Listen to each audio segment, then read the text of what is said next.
启儿，跪下！吴王子不幸殒命，罪责全在启儿。启儿是哀家的长孙，陛下有过，哀家更有过。待启儿守龄期满以后，哀家将陪启儿一起去吴国服刑。未来的汉景帝刘启失手杀人，伯姬以身作则，带着孙子前来认罪。他认为杀人服刑乃是大汉律法，决定带孙子前去吴国服刑。大臣们对伯姬的深明大义很是佩服。刚刚还满脸怨气的吴王刘濞也烟消云散。淮南王见状，瞬间秒走。七弟错了，七弟真的认错了。七弟一定与朝廷派来的丞相一心一德，造福百姓。几天后，伯姬带着孙子前来吴国服刑。伯姬就是让刘启通过此事体会犯错就要承担后果。伯姬带着孙子每天像如同百姓一样除草砍柴，为猪铲马粪，干着最脏最累的活，让刘启体会劳作之苦，同时磨练他鲁莽的性格。白天体力劳动，晚上还要脑力劳动。薄太后给刘启上了一生最难忘的一课。他教导出了一代明君汉文帝刘恒，现在又言传身教未来的汉景帝刘启。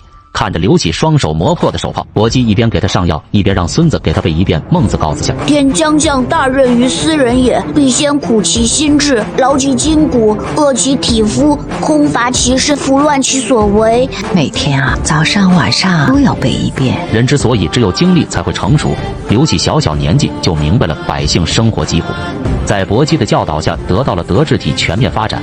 很快1年时间刑期已满，吴王刘濞对伯姬的深明大义很是佩服，亲自为他们送行。回来后，刘恒看着又黑又瘦的儿子，心疼不已。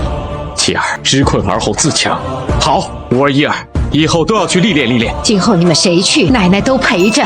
刘恒自从做了大汉皇帝，不仅废除了连坐之法，更是体恤天下百姓，颁布了赐劳法。在刘恒眼里，这些老人同样为大汉做出了贡献，一定让他们过上幸福的晚年。我说吴县令，你这是朝廷让我送来的，我不是在做梦吧？不是梦，是真的，给你送礼。在刘恒统治的西汉时期，他都会保证每个人的生活质量。在刘恒的治理下，大汉王朝逐渐变得繁荣富强。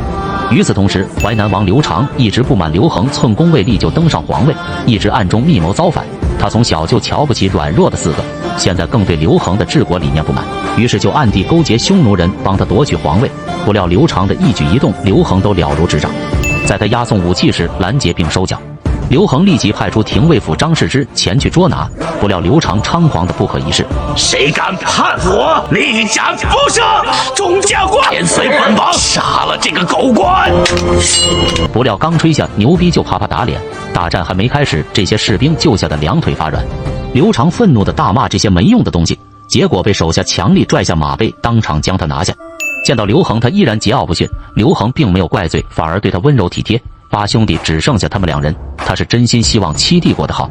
这时刘长也放下戒备，七弟与四哥争来争去，我还真不是看上你这个皇帝位，七弟就是不同意四哥的治国方略。我之所以跟你争，就是想让朝廷按照七弟的想法做事而已。刘恒突然很感兴趣，让刘长吐出心中方略，如果可行，一定采纳。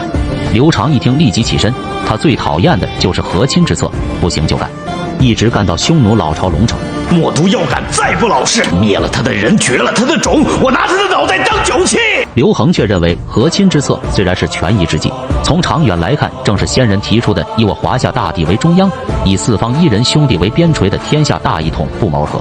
刘恒的辩解却遭到刘长的鄙视，大笑刘恒无能。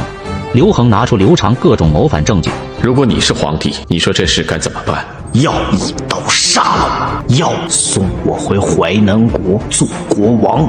刘长如此顽固不化，刘恒无奈地叹口气，杀他于心不忍，最终将他流放蜀地10年。可淮南王刘长生来气性就大，竟气死在去巴蜀的途中。